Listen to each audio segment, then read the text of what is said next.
QuaniTEA Radio.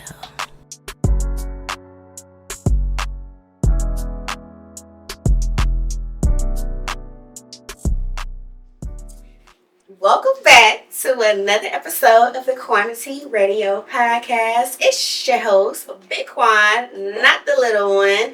And today we got a guest. I have on Miss Dezzy. How are you? I'm good. I want to thank you for having me. Of course. I'm excited to have you on. She's a mother, she's a mentor, and she's a woman of God who did not come to play, and she's going to give us some tea today on her journey and how she is doing on her journey.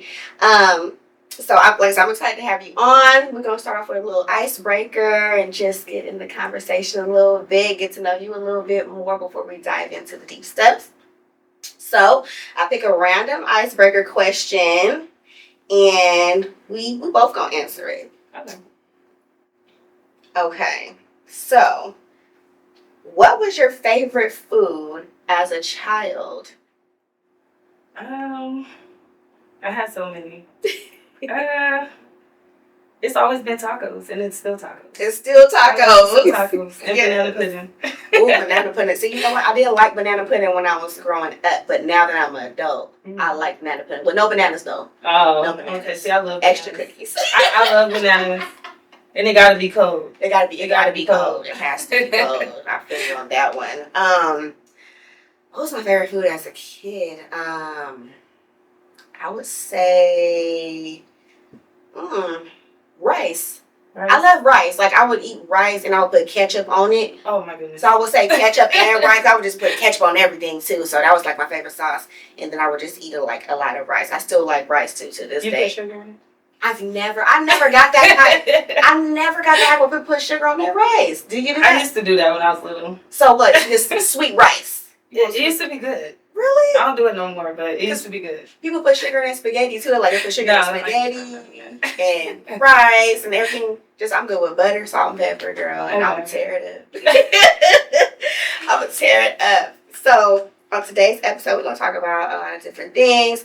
But I know you were just telling me that you are a mentor. So I'm with a company that basically not mentor, but they help young men of color. And I just go to their class, pull them out, and then I'll talk to them, about their wellness, their mental health, and just make sure that they're up to date on the grades. And if they're failing, I just motivate them to try to bring up their grades and let them know the importance, because you only have 4 years in high school. And it goes really fast. So, and I just know that God orchestrated that, the way it was set up, I love it there. I go to work happy every day. That's more important right there, because you want to be going to work and doing something that you love and knowing that you're going to see the results of your work. Yeah. So how did you get into that? So I'm actually in college right now, and they have a lot of they have a lot of career fairs up there. And one of my friends, she had joined the company, and I was just asking her, I'm did you join yet? She was like, yeah. And she was just telling me all the stuff she was doing, and I was like, okay, that sounds good. So I had applied a few times, and they had gave me an interview, but it was just nothing. Nobody joined the interview. So I was just oh my goodness, whatever, So then I have it's a counselor at the school that worked there. He was like, I'm about to make one call. We gonna get you in. Yeah. So I ended up getting in, and then just the whole process, I just knew that it was nobody but God, because how was it that I was already connected to this person? You know what I mean? My friend, I don't know, she was just saying, oh, just email this person. I tried to email them, they didn't answer, So just for me to be able to know the counselor and then him be able to just get me in, it was just amazing to me. I got in, and then just the way that they set everything up, for my onboarding, I had to tell my story.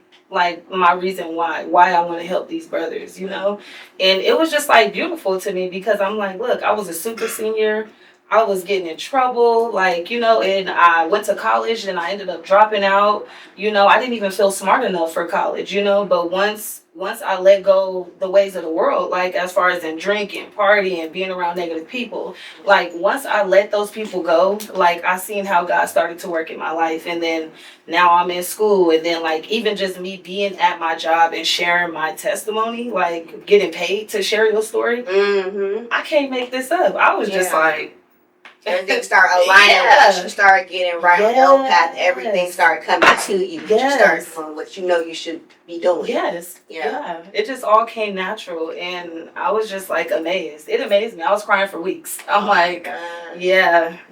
That's amazing. So you're mentoring these young men, right? Mm-hmm. Have you learned anything from them that's helping you in your everyday life, your everyday journey? I think it's more so teaching me patience and understanding that they're little people, you know, like their brain haven't fully developed, you know, so I can't have these high expectations of them, but I also just be there to encourage them. So I feel like it's just teaching me like patience, just being patient, and it just makes me proud to see them like, you know, attacking their goals, you know.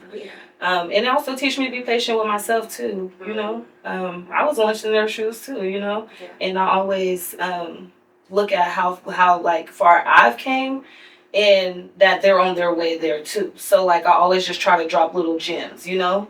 Like you're gonna be a grown man one day, you're gonna have a family one day. Like this is important, you know. So just I feel like it teaches me patience.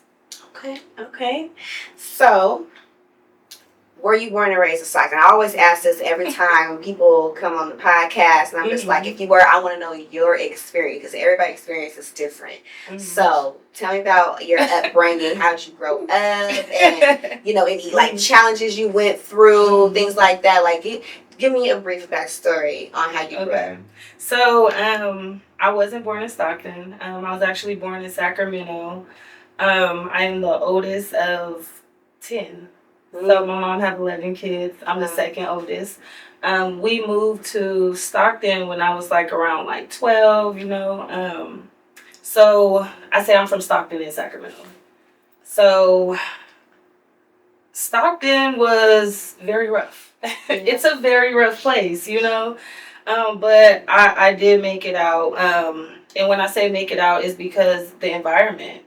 You know, everywhere you go, it's just like, you know, like low income, poverty, you know, and even the people that do come from good areas, they're like still trying to fit in, you know. So it's just like, I feel like I had the short end of the stick, you know.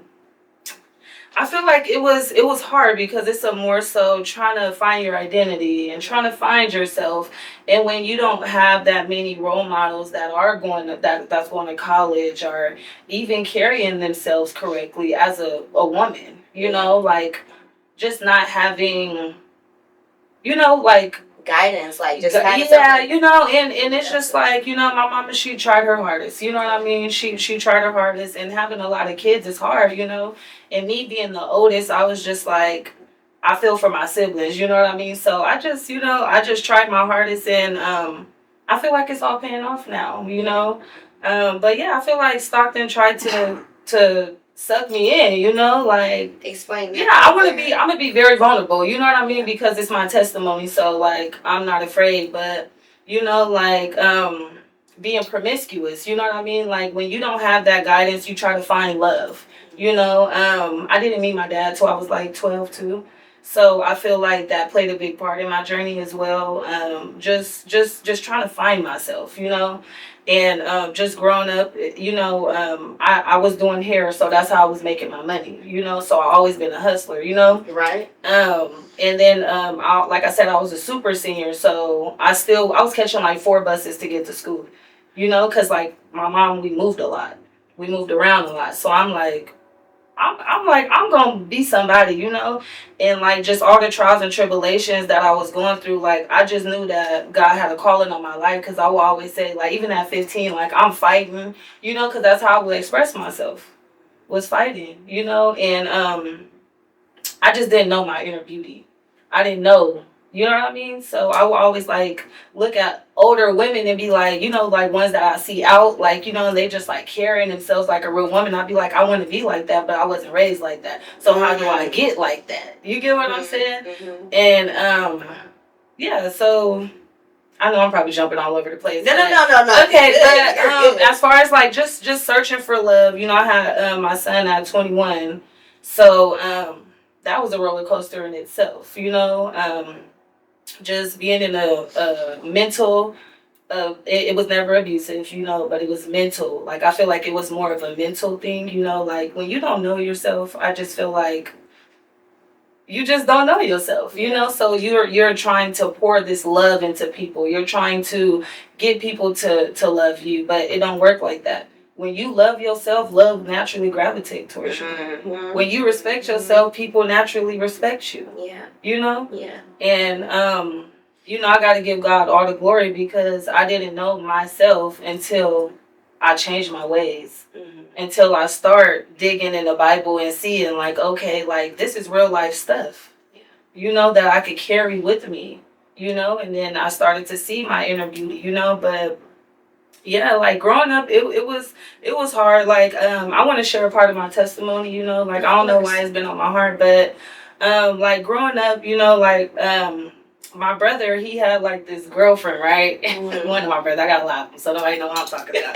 But it was this girl, like she we grew up together, you know, but she was like prostitute and stuff like that, you know. Mm-hmm. She like, oh girl, like we could go do this, da da da da da, you know. And I was just like, she was like, go take some pictures, like, right, you know, like some provocative pictures or whatever. And I was just like, nah. Like, I didn't do it, you know, but she like, we could have cars, we could have this, we could have that. And what made you say no? So what made me say no is because I just didn't want to. Like, it was just, I was scared. Yeah. You know what I mean? Like, I'm not like that. Like, you know what I mean? I was just like scared. Like, even though like I said, I was promiscuous growing up, but I wasn't like, I wasn't like out there like, I'm not you like know that. So, yeah. So the reason why I'm telling this story is because I had applied for a summer job, and I'm telling you, literally, like the next 3 days, I got a call from a summer job. Mm-hmm. I was making money. Yeah. You get what I'm saying? On top of doing hair, so it's like you knew you did not have. Yeah, to do that. but I just know that was nobody but God. Because if I would have went in that lifestyle, there's no telling if I would have ever made it out. Right. Yeah. You know what I mean? So yeah, I was just saying that to say I still ended up getting my car. Yeah. See, I still have money. You know what I mean? So that's why I tell you, like, I knew growing up that God still had a calling on my life. Yeah, He still had his hand on your life. You get like, what I'm saying? Even though everything was going through, I was like life lessons to be taught. You know what I'm saying? To take it to your new journey, to tell your testimony to everybody else. Yeah. And I want you to say something to the young girls, because it's promoted a lot, especially out here in Stockton and other surrounding cities and things like that. I have to sell this. I need to sell my body to, you know, make money, or this is how I'm going to receive love and things like that. A lot of young women, they don't see those positive, inspirational women that they need to see, that you were looking for. You know what I'm saying? Like, how do I see them, but how do I get to that? Yeah. I don't have a mentor. I don't have any guidance on how to get there. What is your advice to those young women that's listening right now, or someone who knows anybody that they can give them some advice? So I would say, because I know like most of them have kids, so I would say at least find a program that would at least help you get childcare. Mm-hmm. There's free childcare everywhere. And use that time to either go to school or at least get a job. Because people that's making the fast money will run through their fingers. Mm-hmm. You know what I mean? You're making all of this money, but you're sleeping on a blow-up bed. You know what I mean? You don't have socks to put on your feet. You're getting abused physically, mentally, emotionally, and financially. You know what I mean? So it's like you're draining yourself. You know what I mean? So I would just say there's nothing wrong with getting a job, a 9-to-5 job, and going to school to get that education, because you are smart enough. Yeah. I didn't even think I was smart enough, you know, until I actually chose to go back and try. Yeah. You know? And was that like a play on your self-esteem? You're saying like you didn't think that you were smart enough. Like, why was that? I feel like that because in high school, I didn't have time to focus on school. You know, like I was focused on the streets. So it's like, I got by through God's grace. Yeah. I would just do my work, but I wasn't really learning. You get what I'm saying? You're just doing it just to get by. Like, let me get this so I can go to the next grade. Let me go so I can graduate, things like that. Yeah. Basically. So when I was like, okay, well, let me try to go to college, I went and I started getting good grades, and I'm actually trying to learn. It was different, you know? So yeah. Okay. Yeah. Okay. We getting all deep, y'all. We get deep. So I'm ready. So being an inspiration to the young women, who is your current inspiration? Now, I know you said you didn't have the inspiration when you were growing up. So who is your current inspiration that you look to? So you say, I'm striving for this. I'm going to keep going. Like this woman inspired me. Because it's important to have those women role models in your life. Yeah, that's true. So I would say, okay, so first I want to say, when I first started my journey, I didn't have nobody to look up to. It was just me. I was just tired of having mental health issues. I was just tired of not feeling like I'm enough. You know what I mean? Like, I just felt tired. Yeah. So then I'm just like, I grew up in church. So I'm like, well, let me see. I know God always showed me who he is, but let me get that relationship on my own. So it was more so just me and my Heavenly Father. It wasn't like a role model, but like on this journey to keep pushing me and encouraging me. I have a big sister, her name is Janisha. Yeah. And I was sharing with you a little earlier, I have two sisters, Choosy Nini and Jay Dollars. Our relationship wasn't the best at first, because we was all in the world, but like now that God is in the center, everything is better. You know what I mean? So when I'm not feeling like I got that light or that encouragement, my little sisters, like, they uplift me, they pray for me now, so it's just different. Like, we used to be fighting, like, really fighting, like, but God into it. When God gets in the midst, so everything goes right. Yeah, so and just having a spiritual community, I was sharing a little bit on my social media, but it's like, when I got around women of God, like, I felt full leaving the conversation. It wasn't like, oh, we just talking about this person, or talking about low vibrational stuff. Like, it's like, okay, well, what we doing now? Let's, what God done in your life? Where you trying to go? What we trying to do? Can we elevate? So I left the conversation feeling full. So just having that community around you and just letting go, like, people that's not trying to really help you elevate or even elevate themselves, Okay. What sparked the change? I know you said, like, you were tired, so you're tired of, feeling like having mental health issues. You're tired of being stuck in the same position. You're tired of going through the same things over and over. I feel like you personally have to be tired. Everybody else can be telling you should do this, you should do that, you should go do that, and you hear it, but until you get tired of whatever situation you're going through, tired of your own mess, whatever it is, then it's nothing gonna change. When you got to that point where you were tired, and that kind of sparked your change. So how did you start off your journey with Christ? I think it was more so all of the time when I was like under the influence, like like just being drunk. I'm just like, that's when your emotions come out, and I was just like tired because that was my vice. Like, I'm running to drinking or partying, so like even when I'm in the club, I'm just like, I just wasn't feeling it no more, just drinking. I was just like, I'm not having fun. Like, there got to be something else to life, So that really sparked my change, and then like I said, I just feel like God orchestrated everything how it was supposed to be, and yeah, I'm happy I did make that change, just giving up some things, and I feel like a lot of hurt comes from relationships. That's another part that sparked it too, because it's like, like when you're trying to give so much and you end up brokenhearted, I just feel like it's either going to make you or break you. Yeah. And I learned from mine. You know what I mean? Because I'm like, well, why am I treating myself like this? Why am I allowing a man to treat me like this? Why am I accepting these things? If somebody go, I'm blocking, stop calling me. Why I still want to call you back? You know what I mean? Why do I have this toxic nostalgia to where I'm forgetting about all the bad things that went through in a relationship, So I feel like that sparked a big part of it too. Just, things I went through, having a child at a young age, like I said, just searching for love. Now love gravitates towards me, and I feel like I know God filled those empty spaces that I was searching for, because like when I get drunk, I'm like, okay, like it's just a false illusion. Yeah, and you come back to reality. Yeah, and it's just like okay, I'm still looking dumb. Yeah, I'm still here. Like, I'm still here. Yeah. I'm still looking crazy, So, yeah, like, yeah, I'm just, it just, yeah. So would you say you have that self-love now about yourself? Like, you feel that, like, I'm happy within now? Because like you said, it all starts inside. Yes. Yeah. And I feel like it definitely starts within.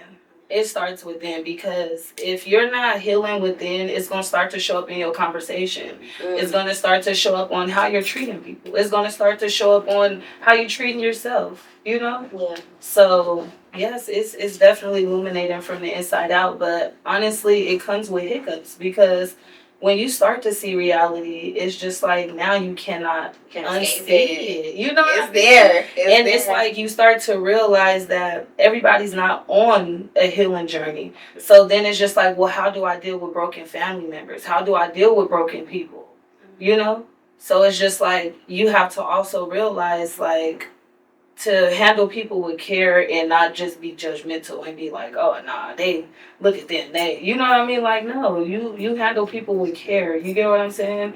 And I feel like that's another thing. Like, Christ, he gives you that love. You know, he gives you that love on how to love on other people and just look at them as if they're broken, and how can you help them? You know, everybody don't want to be helped, and you can't fix everybody, you know? Right. But sometimes it could become a lonely journey sometimes, you know, because everybody not ready to change.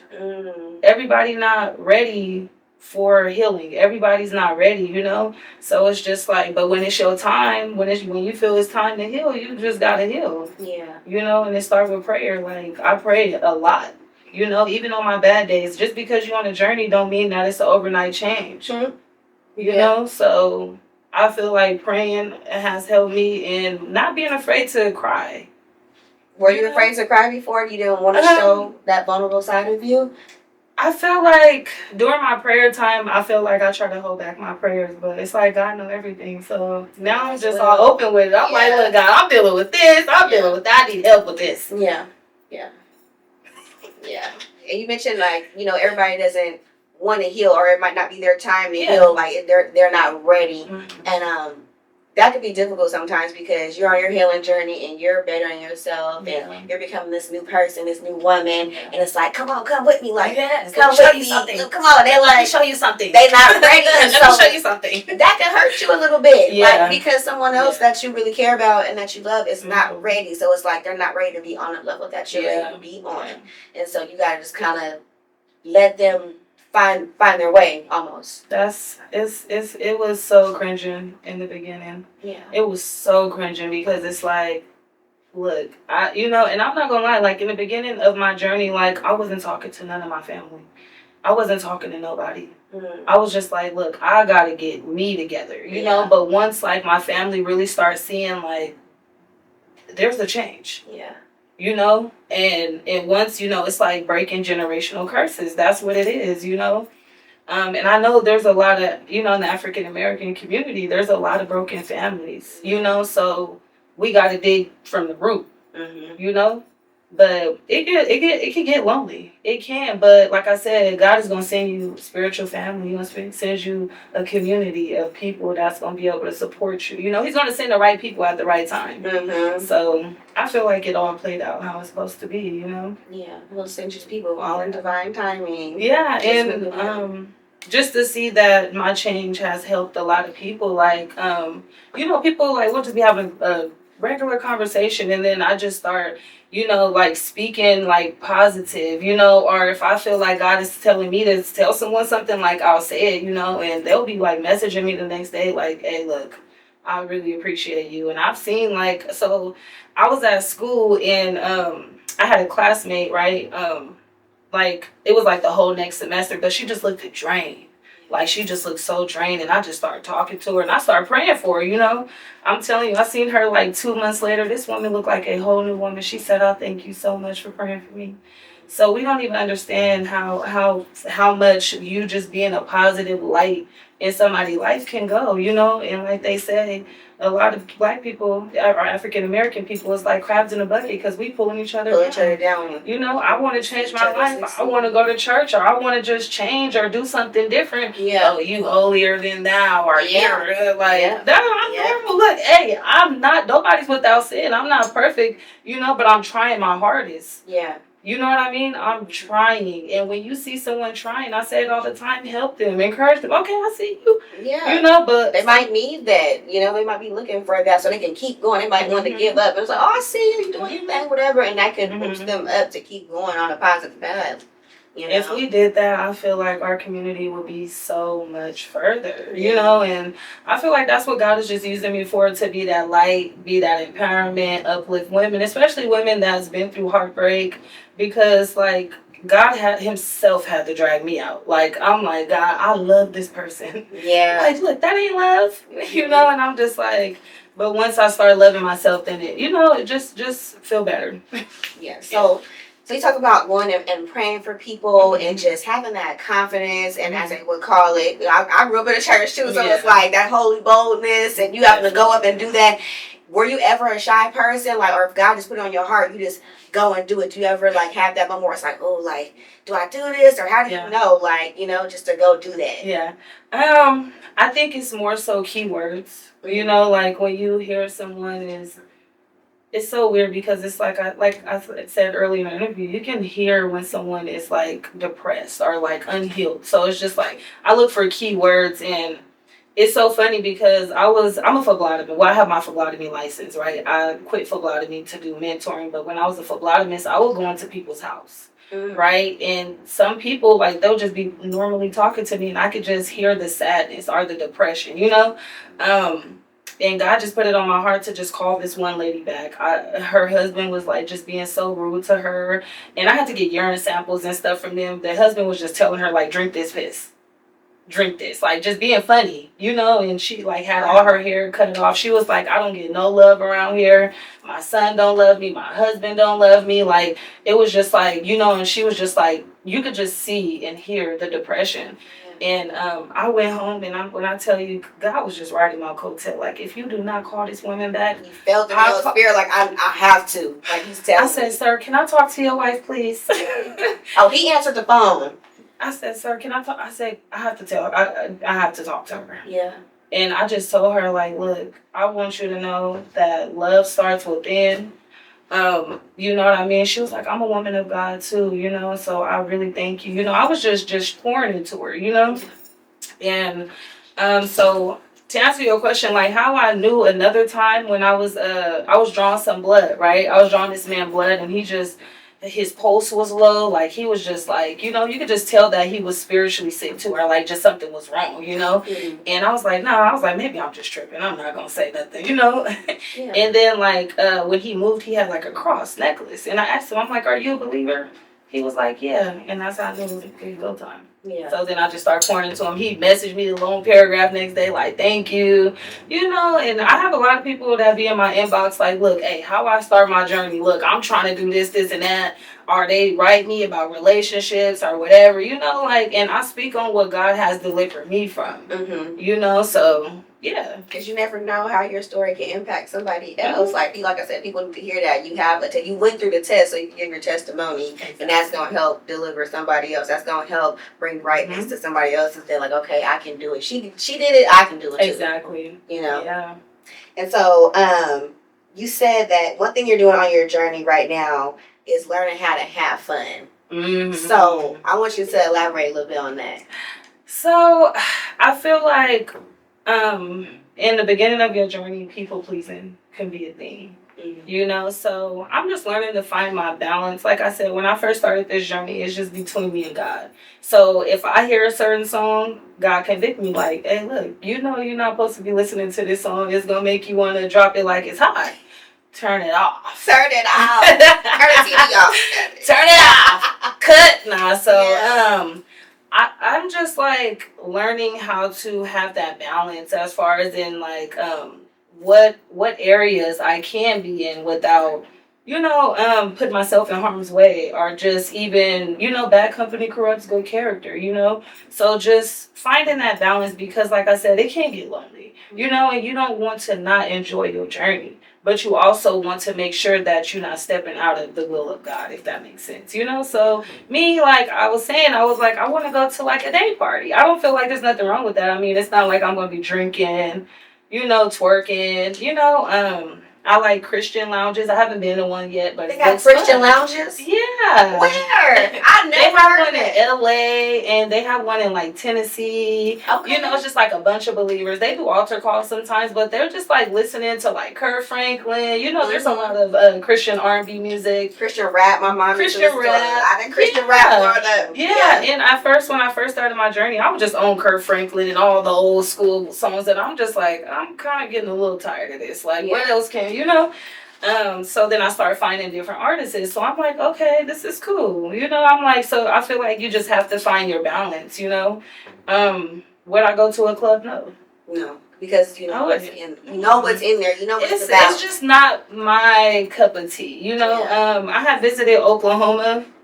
Like I travel, you know. So when I travel, I went out, you know, and it just wasn't the same no more, you know, but I still know how to carry myself. I feel like that's a big thing. Like normally when I used to go out, I used to be trying to fight.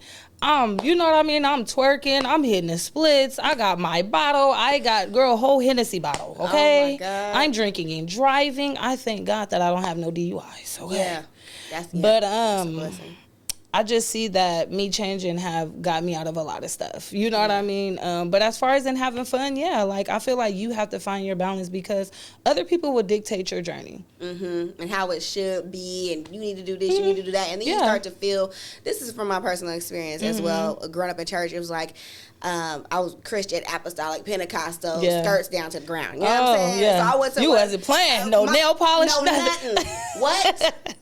Do it. Okay, so like my mom, they did not play that. So it's like I went to one of those type of churches, and it kind of could make you not want to continue your journey when you feel so controlled. Like, okay, you can't do this, you can't wear that, you can't, you know, listen to this or whatever like that, and you know, so when you grow up in something like that, like I said, it could kind of like make you veer off a little bit. You know what I'm saying? So it's important. I feel like now I see like the young girls now and they're on their journey with God and growing up Christian and things like that. It's like they have more fun. They have a little bit more freedom. They're not being wild and crazy, outrageous, nothing like that. Yeah. But they're having fun and things like that. So it's like I wish I had that when I was growing up because I felt I was one of the kids like I felt very controlled. It's like, oh, I can't do this, I can't do that. If I do this, I'm going to hell. Like I can't, you know what I'm saying? Like I can't wear pants, nothing like that. So it's like just to give kids and young ladies a little bit more freedom, but still teach them how to be respectful, how to be young ladies, how to carry themselves and things like that, and always put God first. As long as that is like the center of your universe and of your life,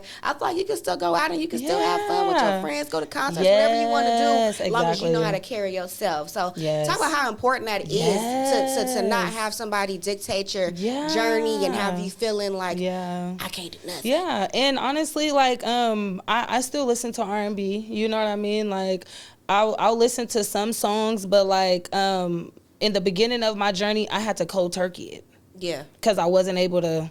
You know what I mean? Like I wasn't able to decipher on what's for me because if I'm listening to that stunner girl. I'm gonna get in that mood. Music affects your mood. It definitely does. In there. So. You know, so I feel like it's balance, and I've been in a season of balance, finding a balance. Like I said, I'm just learning every day. You know, like I feel like, you know, like my family is Christians. You know, we're Christian, you know, background, stuff like that. But to really cold turkey everything to where you cold turkey drinking, smoking, you know, sleeping around, doing, you know, when you're cold turkey and everything, and like, hey, look. It's just like, you know, so then you have to find that balance so you can still live here on earth and know how to not be judgmental or know how to enjoy your journey. You know what I mean? Like I skate.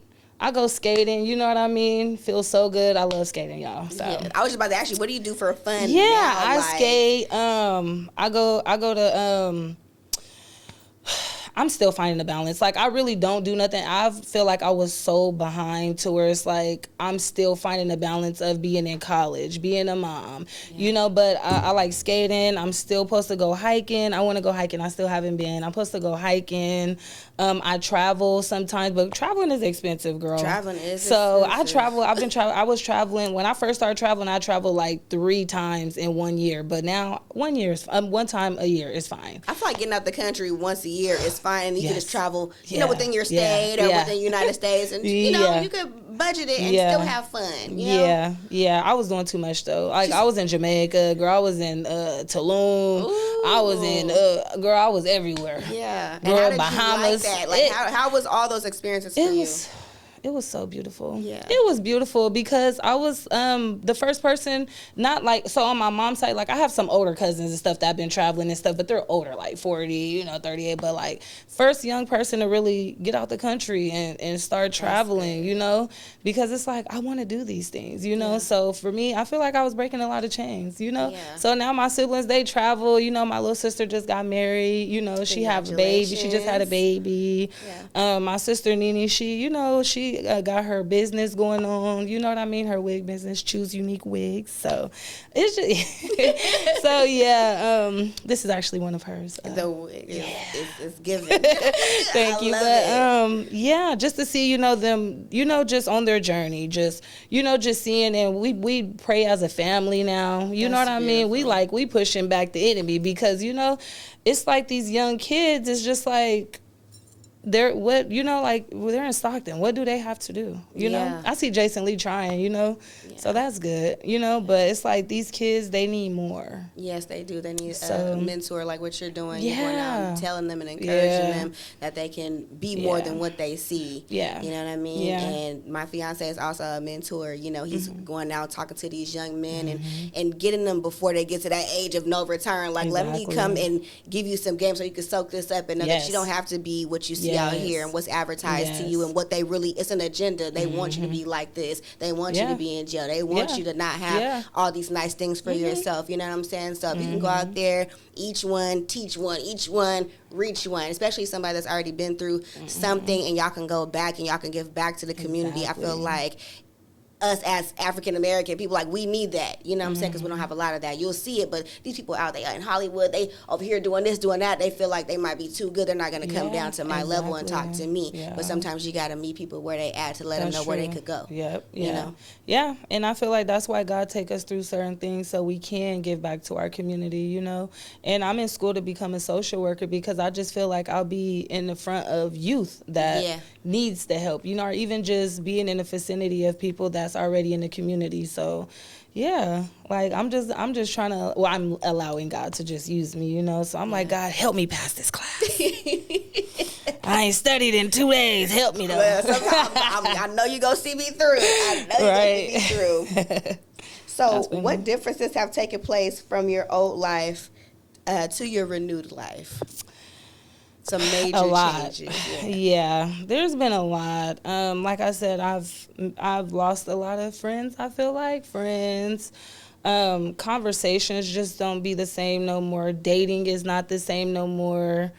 I feel like I have more of a clear mind. Like I can think more. I can goal set more. Just no chaos. No chaos. I'm just like, I'm not making it seem like I was just like a super lustful person, but you don't even care about it no more. Like your focus is just on different things. I feel like I could be more of a light to other people, like just encouraging people more.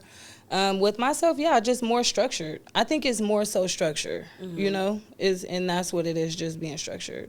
Okay. And you mentioned like losing friends, like so. With those friends that weren't trying to be on their journey and their healing journey, things like that, were you able to not convert per se, but just to bring them onto your path and be like, hey, you know what, let's try this way. Like, I still want to be friends with you. I almost lose that connection. So did you have some of those friends from the past actually come over and convert over to what you're doing? So I do have a friend. She just invited me to her daughter's baptism and stuff. Okay. So I feel like, like they listen when I talk. You know what I mean? I don't try to just throw nothing on nobody, but just, they enjoy hearing me, like just give them words of encouragement or just talk to them. But as far as just like somebody like, oh, look, girl, we going to church. I'm going to church with you. Boom, boom, boom. No, not like that, nah.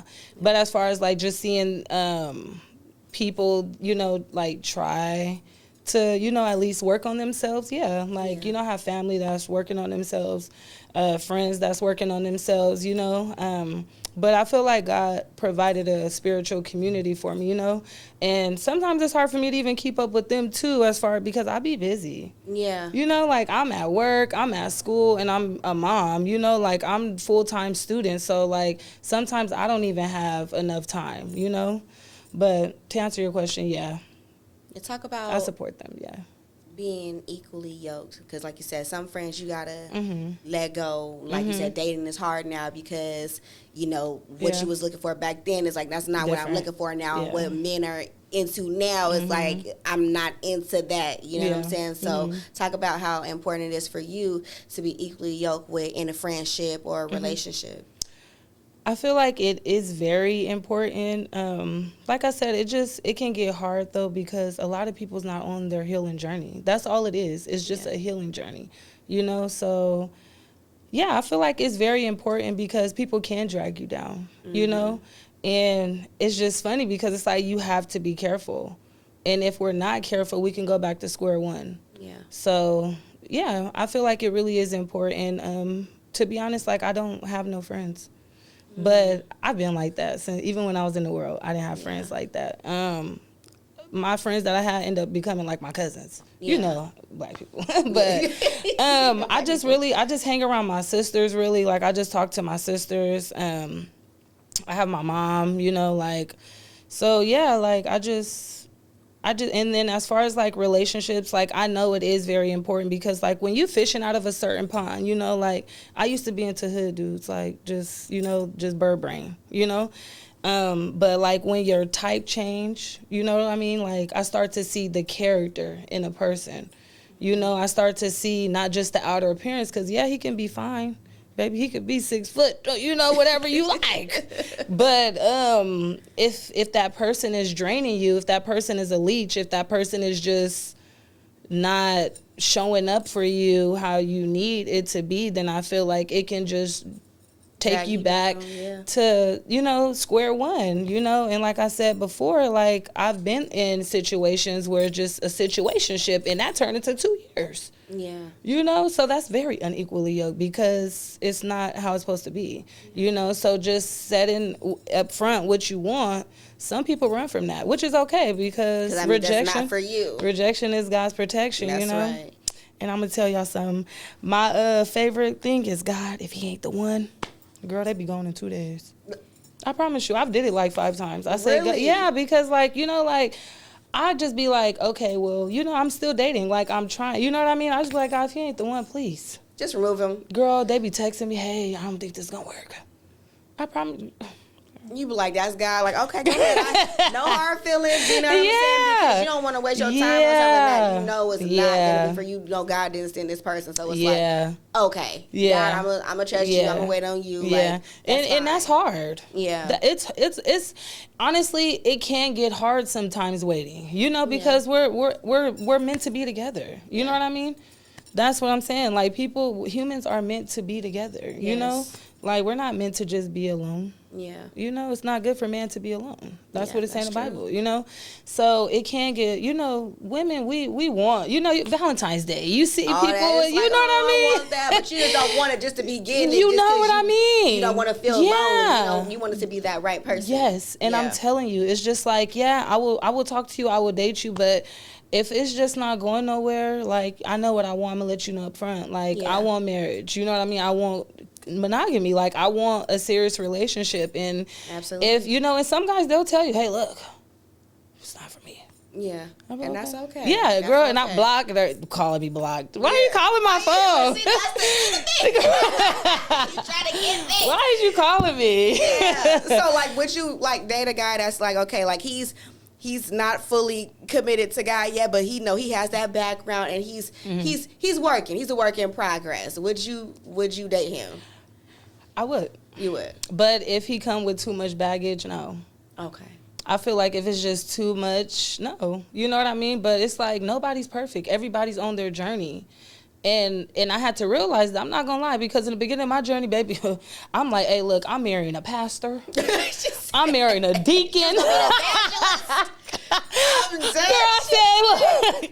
Girl, She said, I know what I want. I'm going to, then you have to dial it back like, wait, God, whatever you have for me, it's for me. It don't got to be a pastor or deacon, somebody that's trying. Please. Like, I'll work with him. I will work with him. I'll work with him.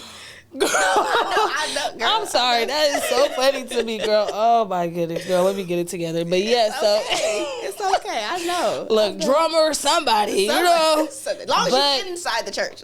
Yes, but it's just like, honestly, it's like, I'm happy we on this topic because men in church don't approach. And of course you don't go to church just to be like, oh my husband, girl. Yeah. You know what I mean? But it's just like, if you're a woman of God, you know what I mean? If a man of God is single, he see a beautiful single woman of God, you've been, because men, they watch. You know what I mean? I'm watching. Okay, so I promise you, I've been on my journey for almost 3 years. Only 2 old men in church have a problem. But look, girl, I'm telling you, like 60 down. years old, I'm just like, they so bold.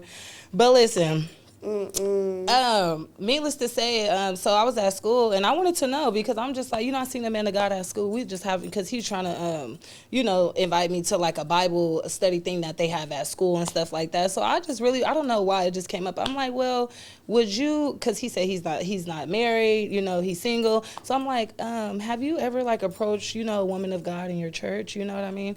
And he was just like, no. I was like, okay. Why? I have to dig deeper. I said, okay, well, so, he's like, oh, I'm just not, you know what I mean? I said, well, would you date a woman that smoke and drink? He was like, yeah, I'll try to like convert her type. And I'm like, that's the thing. These men, a lot of men of God, they want women that's out there because I feel like they're trying to fix something within them too. I could or they feel like they're doing it for the Lord. I could, bring her to God. But why, when there's already women of God in church waiting? Right, waiting for a man, waiting for a y'all husband, under the same doctrine. Yeah. Y'all got the same pastor. Y'all under the same doctrine. You get what I'm saying? So it's not going to be too much commotion. Yeah. But it just shows me, I'm just like, men of God got to get it together too. She said all the men need to get it together. Okay, so you going back to school. So what are you going back to school for? For social work. For social work. So you're gonna become a social worker. I want to be a social worker. Yeah. I just feel like that's because when I first like signed up for school, I was like, maybe I could do occupational therapy and just use the money to, to like have like conventions for women and, but I was just like, nah, I was like, that don't sound like a good idea. Yeah. So then, I was like, I'm gonna just do social work, because the reason why they say social workers don't make money. So that was scaring me because I'm like, honey, I need to make some money. If I'm being in school all of these years, I need to be able to make some money, you know? Career. So what God was speaking to me was, look, you my daughter, I'm going to set you up how it's supposed to be. So I was just like, I'd rather work for, for what I love to do. And I plan on going like as high because I said, God, you blessed me to get my bachelor's. I'm going for the master's. I'm going for the LCSW. I'm going for everything. Yeah. So, I know that the funds is going to come. So I just put that faith in God. You can't let nobody discourage. Oh, they don't make no money. They don't do this, they don't do that. But I know God gonna bless me. So y'all can say what y'all want to say. I'm gonna get set up. Yeah. I might be the only one making this amount of money, but I know it's gonna happen. Exactly. So. Okay. Yeah, that's the plan. So I wanted to mention like celebrities. There's some celebrities that are on their new journey with God and things like that, but they're doing it for the wrong reasons. They're doing it to get more followers, or they're doing it to get this certain crowd of people to like them and things like that. And but one of them I do know for sure, and I watch her podcast, is B. Simone. Oh, like I love her down. Like I love B. Simone, and I just seen her from her whole career journey to now how she's just living for God, and she's always talking about Him, giving her testimony, and just doing the works of the Lord, basically. So you know what? And I was just like, you know what? Like I like her, but there's some others that are doing it just for the attention and for the fame and things like that it brings, like Alexis Sky and things like that, just putting on the front. So how do you feel about that? I love B Simone, by the way. I love her. Yeah, especially I know it's hard, like with her doing stand up. You know what I mean, with her jokes. So I know she had to find her balance too. That's where I said about balance. But as far as Alexis Sky, you know, so what I always say is God may be dealing with her with a broken heart. You get what I'm saying? So maybe God is like, okay, well, I'm gonna deal with her with this broken heart or this space in her life with it when it's like about, like, say it's about her child's father or whatever area God is working on, and then he gonna come back to another place and heal her up. It's gonna change her mindset. You get what I'm saying? And then she's gonna be fully devoted. You know what I mean? But like I said, change is not an overnight thing. Yeah. It's not, you know. And sometimes we backslide. Sometimes we fall down. Sometimes we fall short of the glory, you know.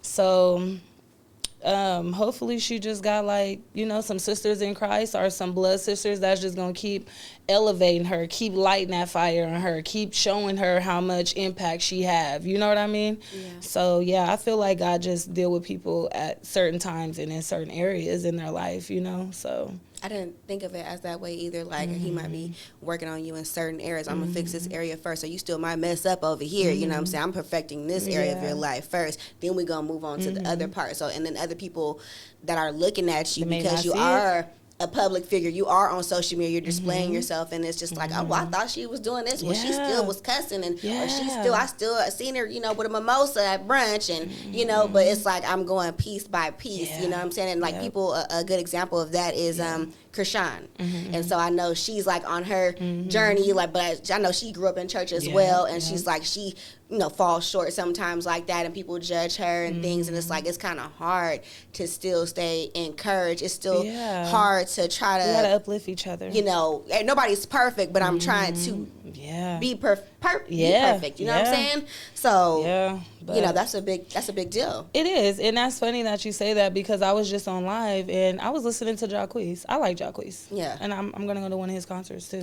I'm gonna go. But I was listening to Jacquees, you know, and somebody said, "Oh, no gospel today," and I could have let it affect me or offend me, but I'm just like, I listen to gospel every day. Yeah.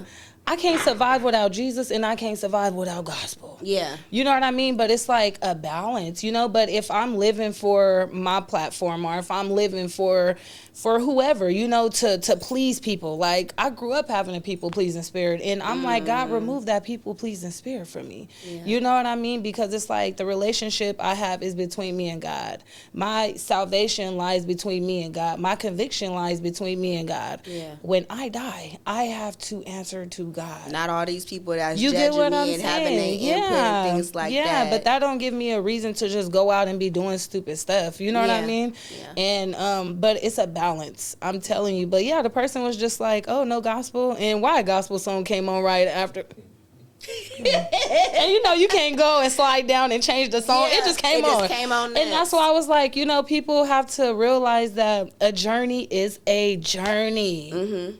A journey is a journey, and we're just trying to get it right. Yeah. You know, especially when you the chain breaker. Yeah. You the chain breaker, baby. You don't know everything. You trying. You the first one that's trying to set this up for everybody else in your family. Like sometimes it's hard being that first one. You know what I'm saying? Like I gotta lead the way, and it can be a little bit scary sometimes. It's like, ooh, like I gotta do this. Why I gotta be the one to get everybody together? Why I gotta be the one to bring peace? Why I gotta be the one? So you sometimes you just wonder like why, but like when you know God shows you like you are the one. Like I know you can handle this, so I'm gonna get this to you, and I'm not gonna leave you here without any guidance, a roadmap on how to get through this. Like I got you. Just do it. Yeah. That's what he said. He says, I know the plans that I have for you, you know. And when I was getting weary in my journey, I would just stand on Galatians 6:9. It's like, don't get weary in well-doing, for you will soon reap a harvest. And I had to stand on that because there's been many a days where I'm like, God, I'm tired. Yeah. You know what I mean? Like, I'm just tired. You know, some days it's not always butter and peaches and cream. Like, it's not, but it's so worth it because you just like, I'm no longer my old self, you know? So just, you know, for people out there, if you ever getting tired, just, you know just how far God brought you. Yeah. You know, and we're all living in some answered prayers. Yeah. Believe it or not. You gotta look back and be like, this is what I used to go through, and now this is what I'm doing right now. So you gotta always acknowledge those blessings and your journey on where you came from. And encourage yourself. Yeah. Because they say it's a million negative thoughts that go through our mind every day. And, you know, it's just going to keep happening until you stop it and say, I cast down every evil imagination. And you start to think positive, speak positive. I can do this. I am enough. I am beautiful. I can, you know what I mean? I deserve better. I deserve greatness. Yeah. It helps. Yeah. It definitely helps. It does. I'm telling you. It does. We getting all deep. And you got to speak those affirmations to yourself. You got to look in the mirror. You got to say it every day until it manifests till you believe it. Like, and you actually see it. Like, okay, like sometimes you got to boost up yourself if nobody else is doing it. You know, you got to tell yourself. So I totally agree with that. And I wanted to bring up your mom real quick. Just a little input real quick, because I know my fiance was getting his hair done. She relates to my fiance, by the way, y'all. He relates to everybody. I'm sick of it, okay? But anyway. And so he was getting his hair done, and then your mom, she's just so, I want to say your mom was like so like powerful, like anointed. You know what I'm saying? Like I grew up in a church, and I know like when you hearing people speak and the conviction that they feel within themselves, and they're pouring out their heart and everything, you feel that energy from them, you know? Yeah. And so he was getting his hair done, and then she was just, talking about God and things, and I'm just like, okay, I'm like, yeah, I grew up in the church, and and she was just telling me like, you got a calling on your life, basically, like you're somebody, like, and it's crazy because I'm like, even on your journey, even on my journey, like how I grew up in a church and then I kind of like went my own way, but I still always wanted to have that personal relationship with God, you know what I'm saying? And I, hear God talk to me. I know how to, communicate with him. And sometimes you might feel like a little disconnected, a little bit like, okay, you know what, like, God, you still mess with me, right? Like, you still cool, right? You know what I'm saying? Like, I'm not doing exactly what I'm supposed to be doing, but I'm still always trying to perfect my ways, you know? That's beautiful. And for your mom to say that to me, and she was just like, like, you're a child of the Most High. Like, he got your back. Like, you know what I'm saying? Like, you got to keep going. Like, people, they don't know who they playing with. Basically, like, this, you are the one. You're doing God's work for even having me here. Yeah. I'm so grateful. Yeah. So I was like, oh, man. I'm like, that touched me. Like, I was in tears, like, when your mom told me that. Like, I was really, like, I started breaking down in tears, because I was just like, ooh, like, you telling me something I heard before. You know what I'm saying? So when you hear people keep saying that to you and telling you that, you know it. And that you're trying to be right within yourself, like, okay, I'm going to continue on. Like, I'm going to keep running. So that's all I was saying. Sometimes some people just need to hear that, like, don't forget, like, who you are. Like, don't forget this and this and that. You know what I'm saying? It's like, okay, well, I needed to hear that. I'm going to keep going on my journey. Yes. Yeah. And that's all we be needing. Yeah. That's all we be needing, And you're not the only person I feel like, God, where you at? You know what I mean? Because, like, the anointing is borrowed. We're not going to always just walk around, like, on 10. You get what I'm saying? Even though God is always covering us on 10, we're not going to always feel like that. But it's always good to always seek God, like, God, I need you regardless, just being thankful and stuff. So that's beautiful that you even have that. You know what I mean? So that was so nice of my mom. That was nice. Yeah. That's so beautiful. So, thank God for her. And I want to talk about your children, being a mother of two. You have a son and a daughter? No, I have one, just daughter. I have a niece. You have a niece. You always see me with my niece. I'm like, okay, so that's your niece. And so I seen her in the car, like, she was putting the oil in your hair. She was trying to pray for you and everything like that. So how important is it to introduce your children, your family to God and raise them up how they should be? I feel like it's very important, because when I started my journey, I seen a change in my son. Like, just the aggression. Like, it's not so much aggression or just have to just be hard on 10 all the time, or, like, he used to be cussing and stuff, But since I changed the music, changed the way I don't cuss as much, you know what I mean? Every blue moon, I'm not gonna lie, slip out. God forgive me, you know what I mean? But, just seeing the change in my son, like, just hearing him pray, just seeing him want better, just encouraging his friends, you know what I mean? And even just seeing my niece praying and we going to Jesus' house and, you know, stuff like that, you know? So I feel like it's very important because a lot of people did remove God out of, you know, the household. Yeah. A lot of people remove God out of the household, but I see the impact it has, you know? Of course, we can't handle how they are when they get older, but they stray away, but they come back. You see, I came back. Yeah. You know what I mean? My mom introduced God to me and my family, and we always thank her for that, and my grandmother, you know? Yeah. So I feel like it very much so is, you know? It's important. These kids need to know, like, if they're feeling heavy, that they can have a Heavenly Father to pray to, you know what I mean? And teaching just them how to pray, you know? Yeah. Teaching them how to pray. And also just having a family member that's in their right state of mind. Yeah. You know what I mean? Because it's very important to be able to encourage somebody not from a trauma response or from, you know, from a place of trauma, because it's like if I'm presenting you with something like, I'm struggling with this or that, and it's like, girl, you fine. Girl, yeah. You know what I mean? Instead of somebody like, okay, well, what is it? You know what I mean? We gonna dig to the root. Like, I'm gonna pray for you real quick. You know what I mean? Or even just praying for somebody when you see they're going through something. You know what I mean? So, I feel like you become more healthier mentally and you can actually help your children. You know what I mean? Like, I don't just tell my son, shut up, you a boy, don't cry. You know what I mean? I'm trying to figure out what's going on. You know how to digest your emotions? Yeah. You know what I mean? Teaching them that. Yeah. Emotional intelligence. You know what I mean? Yeah, because men, they be so angry and they be ready to pop off, and that's how stuff happens. Yeah. You know? So I feel like it's very important. Like, you know, you can feel, like you said, filter your emotions and let's talk about it. Why do you feel this way? And how can you do better next time? You know what I'm saying? Don't beat yourself up about it. And you can cry, like boys, like you said, the boys like, don't cry, shut up. But that teaches them to suppress their emotions. You know, they can let it out. They can let it and figure out how to get through it the next time. Yeah, I know you a mama bear too. Yes, I got my boy. He's 7, so I'm trying to work with him because he be having that, like you said, little aggression. I'm just like, okay, like then you try to soft parenting approach, but then that be too soft. Then you gotta get rough. Get him in, they take him out. Ooh, oh my God, man. It's a journey. I be having to check my son sometimes. Like, what? I'm just playing, Mom. I said, okay. Girl, okay. I know. Them boys, they be testing They say you. Trade up a child. Yeah. Spare rod, what is it? Spare rod, lose a child. I think that, but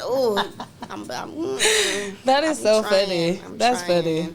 But I love to see it, and I know you're just on your journey with God, and I'm trying. Just so encouraging. Like every time I see, like I watch your story, I'm like, okay, what she got to say today? Like I'm seeing it for my own self. You know what I'm saying? And you know, I was looking at it, of course, for interview purposes as well. But I'm like, even before that, I was like, she always got a positive spirit, and I see how you promote yourself, and you know, like you said, you used to have the parties back in the day, everybody twerking and bottles and things like that. Now you're leading prayer groups, stripper Bible pole. studies, and I had the stripper pole, I had the bottles, we had the hookah, we had the music, we had the dudes, you know what I mean? Yeah. We had it all. You know, the girls, the dudes, like what, you know what I mean? But God was like, no. Yeah. Let me shake some up. So now, you know, I do, you know what I mean?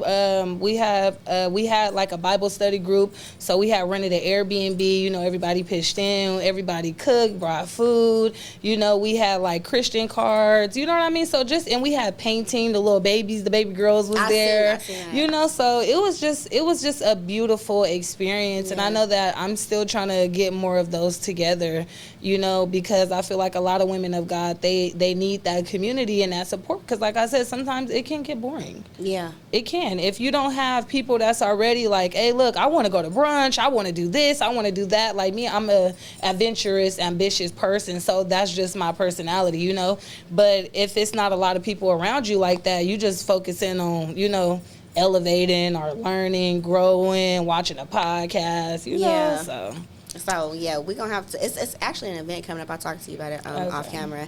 But yeah, I want to invite you to an event because I got invited, and I want to go by myself. And I'm like, well, it's about, you know, God and having like a brunch fellowship with women. You know what I'm saying? I need more of those in my life. I'm like, brunch and positive vibes, and like let's do that. And you know, like you said, hiking. Like I like to get out and go into nature, even though I don't do it as much as I should. But when I do go, I enjoy myself. You know, so we definitely have to link up Yeah, and do something. because I'm like, I want to do more stuff, especially being on my journey now. Like, I don't want to just be cooped up in the house. Like, I want to, God answered my prayer and allowed me to be a full-grown woman. Yeah. So I want to show that. You know what I mean? Like, I want to be able to be in my environment and be able to, yeah.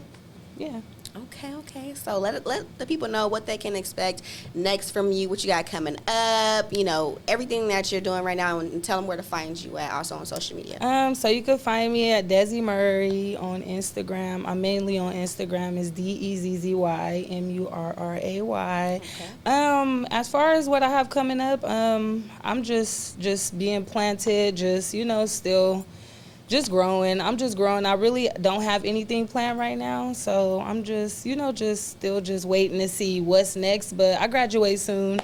I don't know if that's something coming up. No, that is something big coming up. Yeah. So congratulations to you on your journey and graduating and furthering your education. That's a big deal. Thank you. But yeah, I do want to get more events and stuff together though. Okay. I haven't planned them yet. Okay, well, when you do. Yeah. Let me know. So I thank you. I appreciate you so much. Thank you for having me. Thank you so much. It was a great interview. And, y'all, follow on Spotify, YouTube. Subscribe to the YouTube since you're watching right now. Share it with your family. Share it with your friends. And go listen to my podcast and watch it. Thank you so much. And we'll be back on the next time.